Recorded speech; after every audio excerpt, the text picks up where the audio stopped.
So hello guys, this is Jeet Yadav and today I am here with the second video lecture of solid state class 12th chemistry. So previous lecture में हमने scented unit cell को पढ़ लिया था and primitive unit cell की basic पढ़ लिया था. इस वीडियो में हम type of primitive unit cell को पढ़ेंगे. So there are 7 type of primitive unit cell, लेकिन उससे पहले कुछ बेसिक पैरामीटर्स होते हैं जिसका जानना बहुत इम्पॉर्टेंट है अगर हम प्रिमिटिव यूनिट सेल के 7 टाइप्स को पढ़ना चाहते हैं. तो सबसे पहले जैसे कि इसमें आपको दिख रहा होगा बोर्ड पर एक मैंने क्यूब बनाया हुआ है, उसमें हमने कुछ पैरामीटर्स को इंडिकेट किया है. लाइक सबसे पहला पैरामीटर जो है ये हमने इंडिकेट किया है, जो क्यूब की ब्रेथ है उसको हमने बी से इंडिकेट किया है, उसको हमने बी सपोज किया है. जो क्यूब की विड्थ है उसको हमने ए, लेंथ को बी और हाइट जो है हमने सी ली हुई है. ओके, जो लेंथ एंड हाइट के बीच में एंगल बन रहा है वो अल्फा बन रहा है. हाइट और ब्रेथ के बीच में जो एंगल बन रहा है ये एंगल बीटा बन रहा है. और जो हमारा विड्थ के बीच में और लेंथ के बीच में एंगल बन रहा है वो हमारा गामा एंगल है. सो बी हमारा लेंथ है, जैसे मैंने यहाँ पे लिखा हुआ है बी लेंथ है, ए वाइट है, सी हाइट है. अल्फा एंगल क्या है? एंगल बिटवीन बी एंड सी के बीच में जो एंगल बन रहा है वो अल्फा है. सी एंड ए, सी और ए के बीच में जो एंगल बन रहा है वो बीटा है. और जो गामा एंगल बन रहा है वो ए एंड बी के बीच में बन रहा है. ओके गाइस, सो ये बेसिक पैरामीटर्स हैं हमारे किसके, अगर हमें प्रिमिटिव यूनिट सेल पढ़ना है उसके लिए. सो इसके बाद हमारा सबसे पहला फर्स्ट टाइप का प्रिमिटिव यूनिट सेल आता है क्यूबिक. सो क्यूबिक में क्या होता है? क्यूबिक होता है, क्यूब के फॉर्म में होता है, जैसे कि फर्स्ट बना हुआ है ये हमारा फर्स्ट वन क्यूबिक है. क्यूबिक प्रिमिटिव यूनिट सेल, इसमें जो angle A side B and C मतलब लेंथ ब्रेथ एंड हाइट तीनों इक्वल होंगी ये.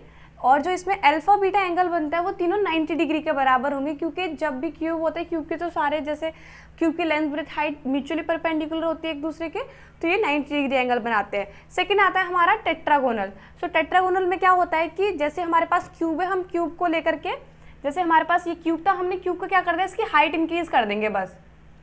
इसकी अगर हम हाइट इंक्रीज कर दें तो ये ऐसे बन जाता है. इसकी हाइट इंक्रीज कर दी मतलब हमने, तो ये हमारा इस टाइप का बनेगा. इसको पकड़ के यहाँ से ऊपर खींच दिया तो इसकी हाइट इंक्रीज होगी. ए बी साइड इक्वल होंगी दोनों की, लेकिन ये सी साइड के इक्वल नहीं होगा. अल्फा बीटा गामा अभी भी 90 डिग्री के बराबर ही होगा.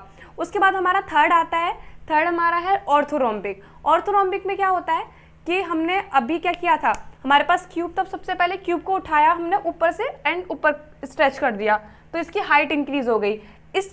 इसको स्ट्रेच करने के बाद क्या हुआ, हमने साइड से पकड़ा और साइड में स्ट्रेच कर दिया तो इसकी ब्रेथ भी चेंज हो गई. जैसे कि वहाँ पे लिखा हुआ है A is not equal to B is not equal to C and alpha beta gamma अभी भी हमारा 90 डिग्री के बराबर है. ठीक है, उसको हम ऑर्थोरोम्बिक बोलते हैं. फोर्थ हमारा आता है रोमोहेड्रल, इसको हम ट्राइगोनल भी बोलते हैं. इसमें क्या होता है, क्यूब होता है लेकिन हम उसको, जैसे हमारा ये क्यूब है ना, तो इस साइड को पकड़ेंगे और इस साइड को पकड़ के दोनों को कंप्रेस कर देंगे तो ये कुछ इस तरीके से हो जाएगा. तो इसमें साइड्स तो इक्वल होंगी लेकिन जो अल्फा बीटा गामा एंगल होगा वो 90 के बराबर नहीं होगा. और अल्फा बीटा तो इक्वल दोनों एंगल होंगे लेकिन वो गामा के बराबर नहीं होंगे और तीनों ही 90 डिग्री के बराबर नहीं होंगे. सो ये आता है हमारा पहला हो गया क्यूबिक, टेट्रागोनल, ऑर्थोरोम्बिक एंड रोमोहेड्रल. इसके बाद आता है हमारा हेक्सागोनल. अब हम हेक्सागोनल को पढ़ेंगे. सो 6 है हमारा हेक्सागोनल. हेक्सागोनल मैंने बनाने की कोशिश की है बट थोड़ा गड़बड़ बना है, तो आप इमेजिन कर लेना. वैसे भी आपने देखा होगा हेक्सागोनल कैसा होता है. सो हेक्सागोनल में क्या होता है, ए साइड मतलब विड्थ लेंथ बराबर होते हैं बट हाइट ज़्यादा होती है. तो ए इक्वल्स टू बी होगा but is not equals to c. Okay, उसके बाद अल्फा, इसमें जो एंगल्स होते हैं अल्फा बीटा एंगल तो 90 डिग्री होते हैं लेकिन ये जो गामा एंगल बनता है ना वो 120 डिग्री के बराबर बनता है. ओके गाइस, सो फिफ्थ हमारा हेक्सागोनल कंप्लीट होता है. इसके बाद आता है नेक्स्ट मोनोक्लिनिक. ट्राइक्लिनिक थोड़ा इजी होता है याद करना, क्योंकि इन दोनों में ही क्या होता है, ये कॉमन चीज़ होती है, A is not equals to B is not equals to C. और ट्राइक्लिनिक में भी क्या है, A is not equals to B is not equals to C. So monoclinic में क्या होता है, अल्फा एंड गामा जो एंगल होता है वो 90 होता है बट वो जो बीटा एंगल होता है हमारा 90 डिग्री के बराबर नहीं होता है. ट्राइक्लिनिक तो सबसे ही सिंपल है रिमेंबर करना, क्योंकि इसमें ना तो साइड्स इक्वल होती है ना ही एंगल इक्वल होते हैं, ना ही एंगल जो होते हैं वो 90 डिग्री के बराबर होते हैं. ओके गाइस, सो यहाँ पर हमारा type of primitive unit cell जो है खत्म होता है।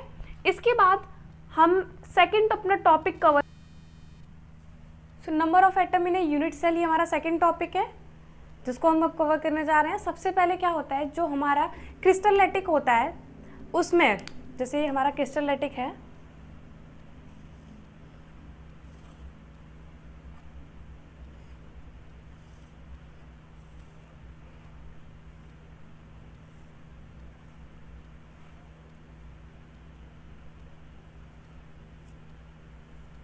सो गाइस ये हमारा क्रिस्टलेटिस है।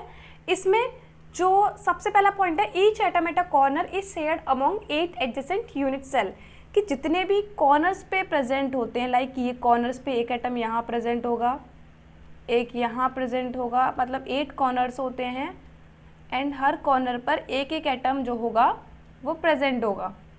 तो ये 4th यहाँ प्रेजेंट है, 5th यहाँ प्रेजेंट है, 6th one there, 7th and 8th। Okay guys, so ये हमारे 8 एडजेसेंट एटम प्रेजेंट है कॉर्नर पर। तो कह रहा है कि each atom at a corner, जो हर एटम कॉर्नर पे है वो 8 एटम से मिलकर बना हुआ है, 1/8 पार्ट है। यहाँ पर जो ये वाला एटम है इस कॉर्नर पे प्रेजेंट है वो 1/8 पार्ट है एक एटम का। ओके गाइस, तो ये कहने का मतलब है कि जो कॉर्नर्स वाले एटम्स होते हैं वो 1/8 एडजेसेंट यूनिट सेल से क्या करते हैं, कंट्रीब्यूट करते हैं वो। ओके, तो नंबर ऑफ एटम्स कितने हो जाएंगे, नंबर ऑफ एटम्स, चलो इसको नेक्स्ट पेज पे करेंगे, पहले ये समझा देती हूँ। सो ईच एटम, जो कॉर्नर्स पे एटम्स प्रेजेंट होंगे वो 1/8 कंस्टिट्यूट करेंगे वन एटम में। एंड जो फेस पे प्रेजेंट होते हैं, लाइक ये वाला, ये लेफ्ट राइट वाला फेस जो है हमारा, इस फेस पे कहीं एटम प्रेजेंट है ये, सो ये क्या करेगा, 1/2 कंट्रीब्यूट करेगा, कि इस फेस में आधा होगा और इसके बगल वाले, जस्ट बगल वाले यूनिट सेल का जो फेस होगा उसमें आधा होगा। तो इस वे में ये फेस सेंटर जो होते हैं वो कंट्रीब्यूट करते हैं 1/2 एडजेसेंट यूनिट सेल में कंट्रीब्यूट करते हैं। थर्ड आता है कि अगर बॉडी सेंटर पे कोई एटम प्रेजेंट है, लाइक इस पूरे क्यूब के बीच में, अगर आप इमेजिन करते हैं कोई क्यूब है आपके पास, तो इसमें उसके बीच में हमने एक एटम रख दिया तो वो पूरा उस यूनिट सेल के ही बिलोंग करेगा। तो अगर बीच में रखा है तो पूरा ही क्या करेगा, यूनिट सेल से बिलोंग करेगा। सो ये है हमारा number of atoms in unit cell. इसके बाद हम बताते हैं कि एक जैसे सिंपल यूनिट सेल होता है उसमें कितने एटम्स प्रेजेंट होते हैं, फेस सेंटर में कितने प्रेजेंट होते हैं और बॉडी सेंटर में कितने प्रेजेंट। सो सबसे पहला है हमारा कि number of atoms in primitive unit cell. Primitive unit cell मतलब जो सिंपल यूनिट सेल होगा उसमें कितने नंबर ऑफ एटम्स प्रेजेंट होते हैं। तो उसमें जो प्रिमिटिव यूनिट सेल होता है, जैसे कि मैंने आपको पहले फर्स्ट वीडियो में ही बताया था कि प्रिमिटिव यूनिट सेल पे हर कॉर्नर पर एक एक एटम प्रेजेंट होता है, एटम का कुछ ना कुछ पार्ट प्रेजेंट होता है। हम ये नहीं कह सकते कि पूरा एटम प्रेजेंट होता है, क्योंकि अभी हम स्टडी करने जा रहे हैं कि किसका कितना पार्ट प्रेजेंट होता है एक कॉर्नर पे। तो कुछ ना कुछ पार्ट एटम का हर कॉर्नर पे प्रेजेंट होता है। तो 8 कॉर्नर्स होते हैं इस प्रिमिटिव यूनिट सेल में, तो हर कॉर्नर जो है 1/8 कंट्रीब्यूट करता है। तो 1/8 हर कॉर्नर कंट्रीब्यूट करता है एटम में। और टोटल कितने कॉर्नर्स हैं, 8 कॉर्नर्स हैं। तो हमारा नंबर ऑफ एटम्स आ जाते हैं 1 एटम। ओके गाइस, सो प्रिमिटिव यूनिट सेल में कितने नंबर ऑफ एटम प्रेजेंट होते हैं, 1 एटम प्रेजेंट होता है हमारा प्रिमिटिव यूनिट सेल में। सेकंड आता है number of atom in a face centred unit cell. जैसे कि मैंने आपको पहले बताया था फर्स्ट वीडियो में कि फेस सेंटर्ड वाले क्या होते हैं। जैसे हमारे पास ये क्यूब है, क्रिस्टल यूनिट सेल है, सॉरी, तो यूनिट सेल में कॉर्नर्स पे प्रेजेंट है हर एटम, एक एक एटम कॉर्नर्स पे प्रेजेंट है ही। इसके फेसेस पे भी प्रेजेंट होंगे, राइट फेस पे एक, लेफ्ट फेस पे, बॉटम वाले पे, अपर वाले पे, बैक वाले पे और फ्रंट वाले पे। ओके, इमेजिन करना पड़ेगा इसको, क्योंकि हम इसको बोर्ड पर 3D को नहीं ला सकते। सो सेकेंड वन क्या है हमारा, फेस सेंटर में हमें काउंट करना है। तो मैंने अभी जस्ट 1 मिनट पहले ही बताया आपको कि जो फेस सेंटर्ड होते हैं वो 1/2 कंट्रीब्यूट करते हैं। तो 1/2 कंट्रीब्यूट करता है हर फेस। कितने फेसेस होते हैं क्यूब में, आई होप यू नो कि एक क्यूब में कितने फेसेस होते हैं, 6 फेसेस होते हैं। तो इंटू 6 प्लस, अब केवल फेसेस पे थोड़ा ना एटम पार्टिकल जो है हमारे प्रेजेंट है, कॉर्नर्स पे भी प्रेजेंट है, क्योंकि फेस सेंटर में फेस पर भी प्रेजेंट होता है एंड कॉर्नर्स पे भी प्रेजेंट होता है। तो कॉर्नर का कंट्रीब्यूशन क्या होगा, कॉर्नर का कंट्रीब्यूशन होगा 1/8 इंटू 8 कॉर्नर्स है, तो 8 इज इक्वल्स टू, ये कितना हो जाएगा, 3 + 1, इट मीन्स 4 एटम्स। तो कितने एटम्स प्रेजेंट है फेस सेंटर्ड यूनिट सेल में? फेस सेंटर्ड यूनिट सेल में हमारे 4 एटम प्रेजेंट है। थर्ड आता है number of atoms in a body centred unit cell, कि बॉडी सेंटर्ड यूनिट सेल में कितने एटम्स प्रेजेंट है, इसको पता करना है हमें। तो इसमें भी क्या होता है, हर जैसे इसमें प्रेजेंट है, बना के दिखा देती हूँ मैं आपको।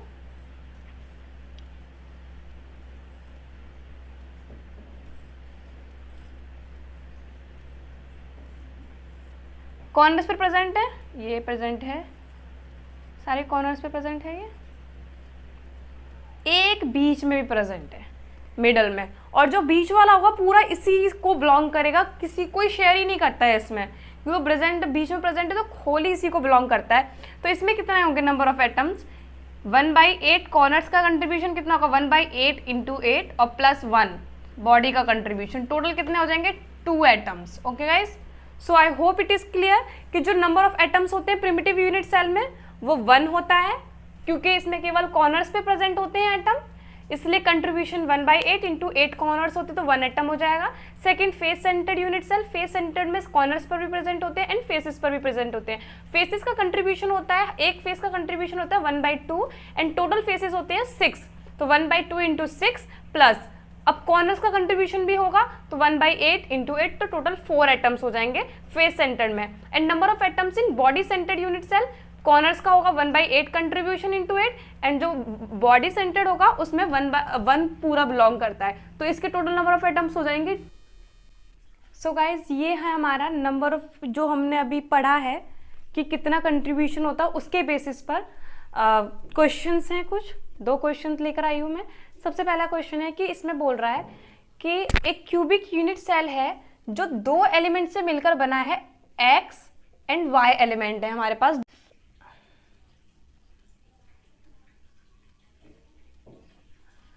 एंड y जो है प्रेजेंट है कॉर्नर ऑफ द क्यूब पे। यहाँ पे मैं थोड़ा लिखने में मिस कर दिया मैंने, यहाँ पर जो y एटम है, y are present at the corner of the cube and atom x at the body centre. तो हमें फॉर्मूला बताना है कि एक्स वाई का कंपाउंड का फॉर्मूला क्या बनेगा। मैं इसको क्वेश्चन को ट्राई कर देती हूँ। 2 एलिमेंट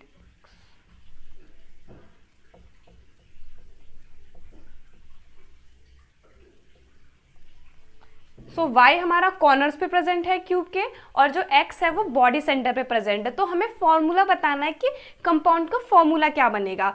सो हम इसको कैसे करते हैं, जब इस टाइप के क्वेश्चंस होते हैं तो देखिए y एटम जो है कॉर्नर्स पे प्रेजेंट है, ओके, तो कितना कंट्रीब्यूशन होगा कॉर्नर का?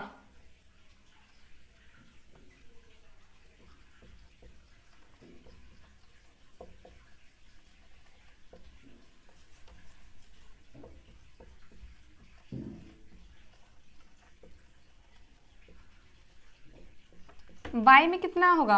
एक कॉर्नर कितना कंट्रीब्यूशन करता है? 1/8, ओके, तो 1/8। टोटल कितने कॉर्नर्स हैं? 8 कॉर्नर्स हैं, तो कितने एटम हो गए? 1 एटम हो गया, सिंपल है ये। तो उसके बाद नंबर ऑफ एटम y में तो हमारे 1 एटम हो गया। अब नंबर ऑफ एटम हमें x में देखना है, x at body centre, x कहाँ पे है? बॉडी सेंटर पे है। तो हमने अभी पढ़ा है कि बॉडी सेंटर पे अगर कोई एटम होता है तो पूरा ही उससे बिलोंग करता है, पूरा एक एटम होता है fully. So number of atom in x is equals to 1, तो x रेशियो y क्या हो जाएगा? 1:1। इट मीन्स एक्स वाई हमारा क्या बन जाएगा? फॉर्मूला बन जाएगा, और हम इसको yx भी लिख सकते हैं, जैसे आपका मन हो वैसे लिख दीजिए। सो ये हो गया हमारा फर्स्ट क्वेश्चन। इसके बाद हम सेकंड क्वेश्चन पे तरफ मूव करते हैं। सो ये हमारा सेकंड क्वेश्चन कि एक आयनिक कंपाउंड है जो कि एटम ए एंड बी से मिलकर बना हुआ है, एटम ए से एंड एटम बी से मिलकर एक आयनिक कंपाउंड बना हुआ है, जो फेस सेंटर्ड है, मतलब फेसेस पे भी प्रेजेंट है एंड कॉर्नर्स पे भी प्रेजेंट है अरेंजमेंट, जिसमें ए एटम जो है कहाँ प्रेजेंट है? कॉर्नर्स पे प्रेजेंट है, ओके, एंड बी जो प्रेजेंट है वो फेस सेंटर, मतलब फेसेस पे, फेस के सेंटर्स पे प्रेजेंट है। अब इसमें ट्विस्ट है क्वेश्चन में कि अगर 1 एटम मिस्ड है कॉर्नर से, if 1 atom is missed from corner, तो कंपाउंड का फॉर्मूला क्या होगा। सो सबसे पहले क्वेश्चन को समझना इंपॉर्टेंट है अगर हम इसको सॉल्व करना चाहते हैं। तो दोबारा से पढ़ के बताती हूँ एंड समझाने की कोशिश करती हूँ। अगर आपको समझ ना हो तो, समझ ना आया हो तो ध्यान से देखें। एन आयनिक कंपाउंड, कोई एक हमारे पास आयनिक कंपाउंड है जो एटम ए से और एटम बी से मिलकर बना हुआ है, जिसका फेस सेंटर्ड क्यूबिक अरेंजमेंट है 3 डायमेंशन में। फेस सेंटर मैंने आपको बताया हुआ है कि फेस सेंटर में कॉर्नर्स पे एटम प्रेजेंट होते हैं, ये होता है हमारा फेस सेंटर।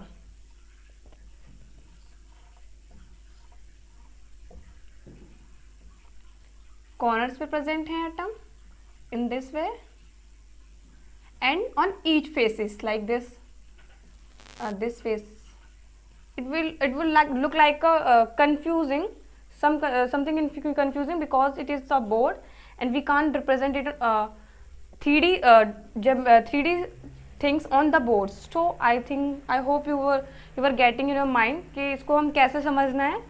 so इस पे हर corners पे present है एटम and हर faces पे present है।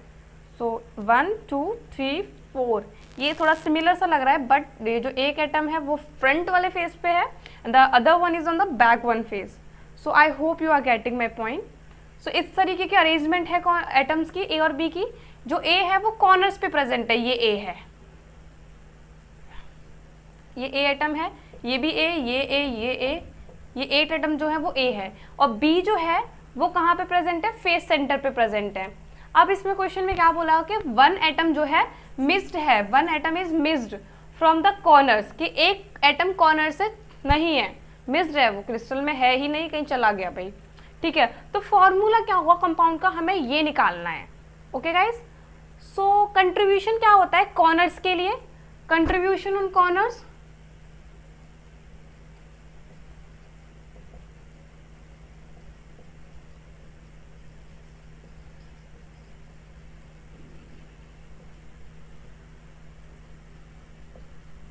वन बाई 8 कंट्रीब्यूशन होता है। सो नंबर ऑफ एटम कितने हो जाएंगे कॉर्नर पे, नंबर ऑफ एटम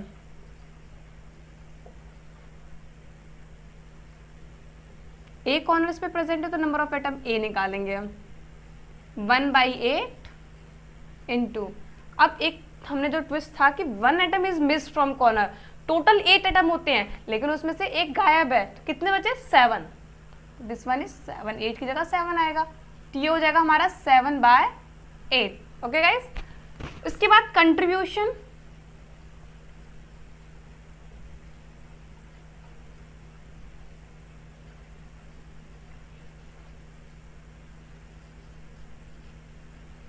गाइस एक मिनट,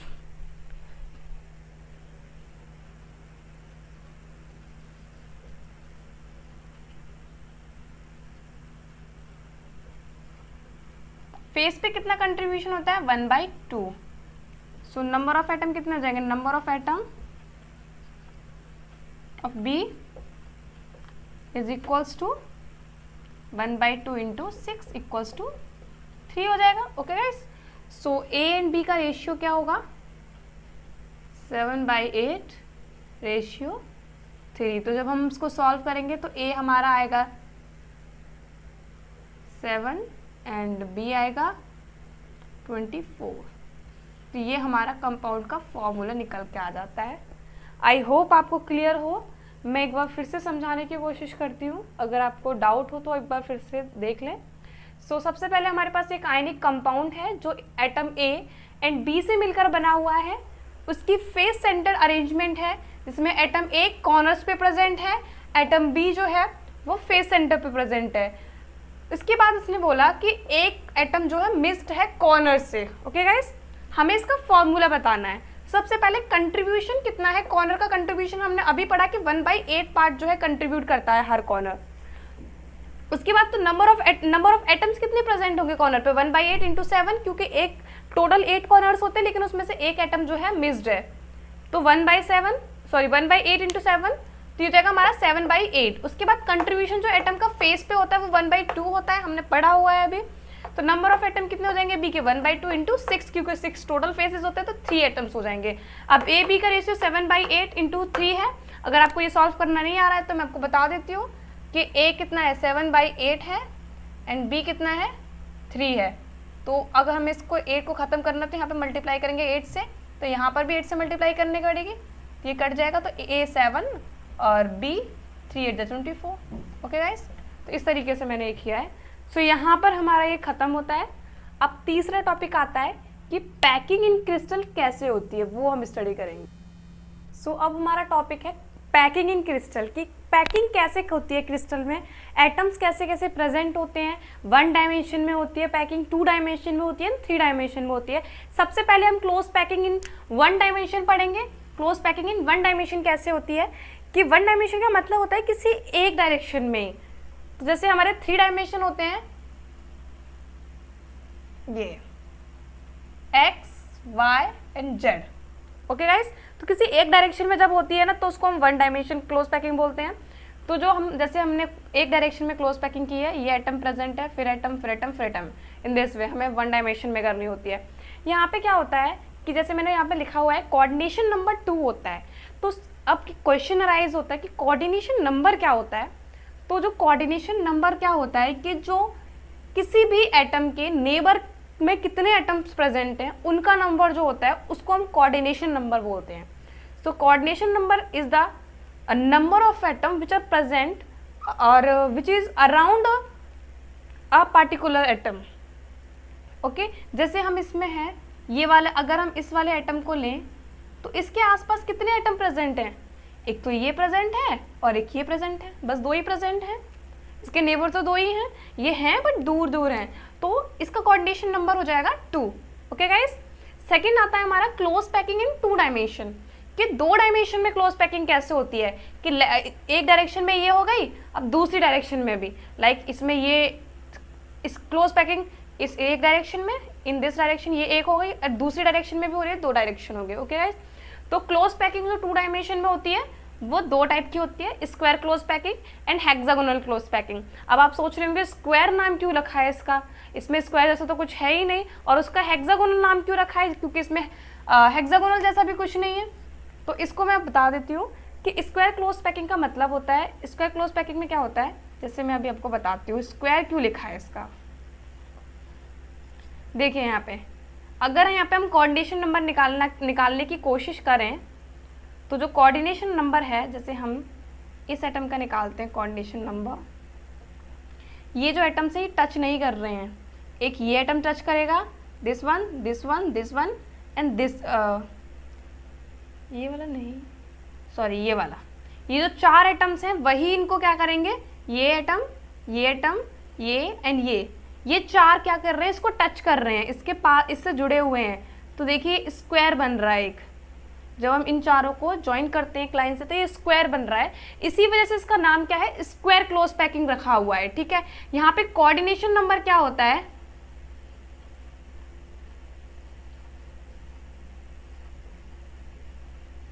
यहाँ पे कोऑर्डिनेशन नंबर होता है हमारा 4। ओके गाइस, क्योंकि इसको 4 एटम से सराउंड किया हुआ है इसलिए इसका कोऑर्डिनेशन नंबर क्या है, 4 है। यहाँ पे हेक्सागोनल क्लोज पैकिंग में क्या होता है, कोऑर्डिनेशन नंबर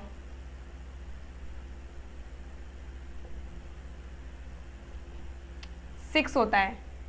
देखिए इसमें देखिए ए पैकिंग होती है, सारी लाइन जो हमारे पैकिंग है ये भी ए है, ये सारी सेम है, तो इसमें ए पैकिंग होती है, इसमें ए ये है, ये बी है। ठीक है, फिर यहाँ पे भी ऐसे होगा, इस वे में पैकिंग होती है। तो अगर हम इस एटम की बात करते हैं ना, अगर हम इस एटम के आसपास के एटम्स को निकालते हैं तो 1 2 3 4 5 6 दिस, तो ये एक तरीके से क्या बनता है, हेक्सागन बनता है। इसी वजह से हमने इसका नाम हेक्सागोनल क्लोज पैकिंग रखा है। इसका कोऑर्डिनेशन नंबर क्या है, कोऑर्डिनेशन नंबर इसका हमने 6 रखा हुआ है।